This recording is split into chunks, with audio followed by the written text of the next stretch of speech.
Si chez nous le rugby est un sport majeur, qu'il remplit des stades de dizaines de milliers de personnes et jouit d'un engagement national, à plus grande échelle, il reste un sport un peu plus niche pratiqué dans un petit nombre de pays. Et dans chacun de ces pays, il a une place plus ou moins importante. Lors de mon voyage au Canada, j'ai voulu en savoir un peu plus sur la pratique du rugby là-bas, alors je me suis renseigné et je suis tombé sur le Rugby Club de Montréal, le plus gros club de la ville.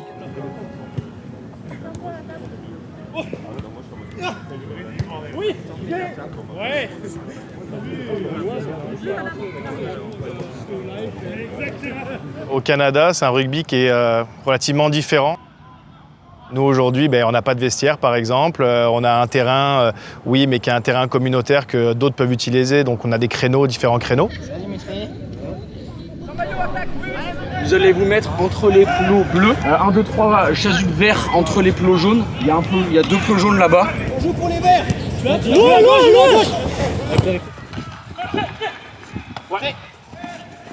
Ouais, le rugby ici, c'est vraiment une activité d'été-automne. Tu as 4 mois de compétition, de mai à environ fin août, mi-août, avec des clubs civils, comme on appelle ça ici. Donc c'est des clubs comme on peut avoir en France, par exemple. Et après ça, en fait, place au rugby universitaire, qui prend beaucoup plus de place, avec beaucoup plus de moyens.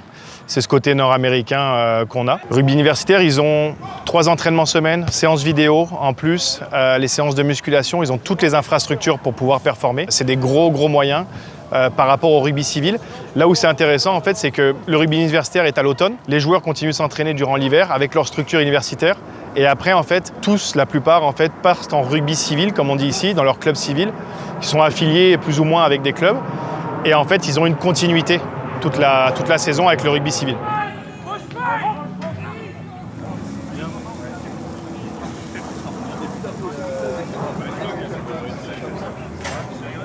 Dépêche, je contracte là.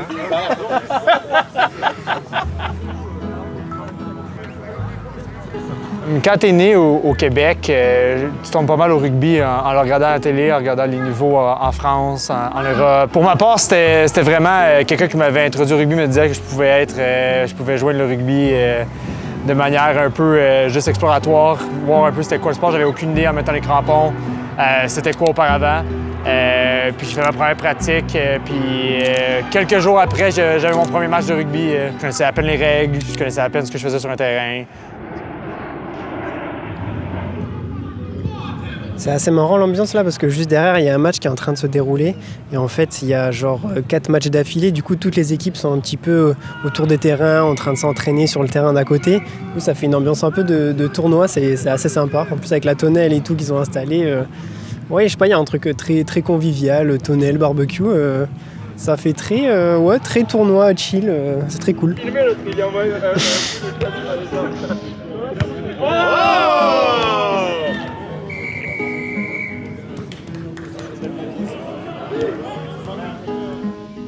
Lors du match approche pour l'équipe première et forcément, quand on n'a pas de vestiaire, il faut trouver un petit coin tranquille pour la causerie d'avant-match. C'est sûr que le rugby ici, par rapport aux autres sports majeurs, le hockey, le baseball, le football américain, même le soccer maintenant, est quand même un petit peu en dessous, même beaucoup en dessous, avec beaucoup moins de moyens que ces autres sports. Donc ils sont un peu mis la tête sous l'eau parfois, on a cette sensation-là. Mais tous les clubs et les universités se battent pour pouvoir faire grandir ce sport avec de plus en plus d'adhérents. Donc c'est encore un gros défi dans le développement. Ouais. C'est un sport à développement tardif ici, donc versus en Europe où les gens vont commencer en U8 dans les écoles de formation. Nous, ils vont commencer à la suite d'avoir pratiqué un autre sport comme le hockey, comme le foot. Il y a beaucoup de gens, quand des Québécois, tu leur parles, hey, je joue au rugby ou je fais du rugby ou je coach, peu importe, ils vont te dire mais c'est quoi le rugby? Ou alors oh c'est très violent, j'ai déjà vu ça à la télé une fois. Ma famille a réagi, je pense comme toutes les familles québécoises au début en disant que c'est un sport de fou à pratiquer. La majorité de ma famille, jusqu'à aujourd'hui, on a la misère à venir voir les matchs parce que pour eux, le manque d'équipement, c'est quelque chose qui est vraiment qui est hors norme ici. Versus le football américain où est-ce que les gens vont porter, exemple, un casque, des épaulettes. Je pense que c'est ça qui frappait mes parents en premier. Une fois, tu vas courir vers moi. C'est un match chéri qui va jouer. Si on le perd, c'est nous. C'est pas eux qui vont aller gagner. De l'autre côté de la médaille, c'est nous qui doivent aller gagner. Ouais. OK?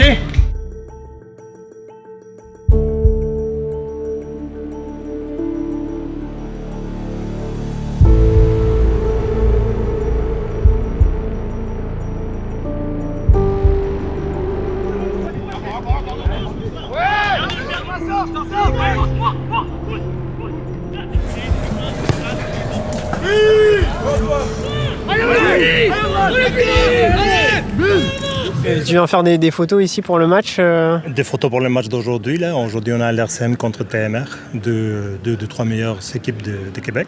Ouais, c'est important pour toi de mettre le rugby justement en avant. Exactement. Le rugby a besoin de beaucoup d'amour. Donc, on a besoin d'informer les gens et d'aller chercher des jeunes pour que les jeunes puissent commencer à jouer aussi et accompagner les grandes équipes. Les enjeux en fait pour les clubs civils sont forcément financiers, comme n'importe quel club en France par exemple. Un des enjeux aussi, c'est que la plupart des membres en fait du conseil d'administration, c'est que la plupart c'est des joueurs ou des entraîneurs, donc ils sont sur multicasquettes. C'est là où c'est un peu plus difficile. C'est à la fois la force et la faiblesse par exemple du Rugby Club Montréal, c'est qu'on est un des premiers clubs où on a beaucoup d'expatriés français qui viennent, mais au final tu renouvelles tes effectifs très régulièrement, donc c'est difficile de bâtir des projets sur le long terme. Mais bon, en se donnant des moyens, on arrive à faire quelque chose aussi grâce aux plateformes comme l'université qui nous permettent de tenir tout ça. Ouais. Alors c'est quand même loin d'être le néant, ils ont les GPS, ils ont 4 arbitres officiels qui sont reliés entre eux par un système d'intercom pour communiquer et tout un tas d'autres outils pour améliorer la performance. Ah ouais? Je fais surtout un test parce que j'aimerais ça en match, être capable de filmer les joueurs sur certaines séquences individuellement pour qu'ils voient un peu leur déplacement. Et tu veux faire de l'analyse vidéo après? Ben ouais, mais tu sais, on en est au balbutiement là, ça fait vraiment pas longtemps que je l'ai. Le rugby en France, c'est quand même un sport qui est plus, je vais dire, peut-être plus ancré. Fait que d'avoir cette culture-là avec de Français qui viennent en emporter un peu de votre pays au nôtre, moi, je trouve ça super. Que les Québécois, quand ils s'intègrent dans l'équipe, arrivent à vivre cette culture-là. C'est super. La force du Rugby Club Montréal, c'est qu'en fait, tu as beaucoup de Français qui viennent ici. Donc au niveau social, au niveau des premiers contacts, moi c'est ce que j'ai fait. Et c'est vrai que tu rencontres beaucoup de personnes. En plus, c'est là où tu te rends compte que le monde du rugby est tout petit parce qu'on rencontre plein de gens qui sont des mêmes clubs en France, etc. Donc c'est quand même super cool. Mais attention, il y a quand même des clubs plus anglophones à Montréal et au Québec qui, eux, ont leur culture du rugby, leur façon de faire aussi. Ça crée une certaine mixité. C'est assez intéressant aussi, ouais. En ce moment, on leur donne toutes les raisons de perdre ce match-là. On se fait pénaliser sur les rocks, sur les mains, on se fait pénaliser sur tout, les gars. Attention sur le large, d'accord? T'as des centres qui viennent avec des bonnes courses. Tu peux alterner de travailler avec eux un petit peu. Réglez vos timings de course.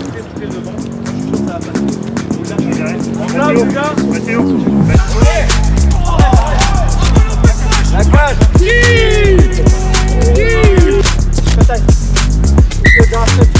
Il y a 2 points dans le match, on est royal. Hein. Allez, il n'y a plus qu'à.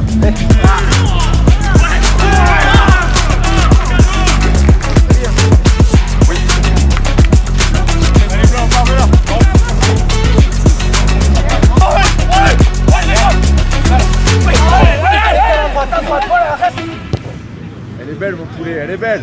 Excellent. On revient vraiment à l'essence du rugby, l'essence du jeu.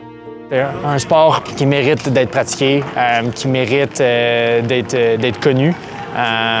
Puis la majorité des gens qui viennent l'essayer, même juste par curiosité, finissent par tomber en amour avec ce sport comme que j'ai fait il y a maintenant une dizaine d'années.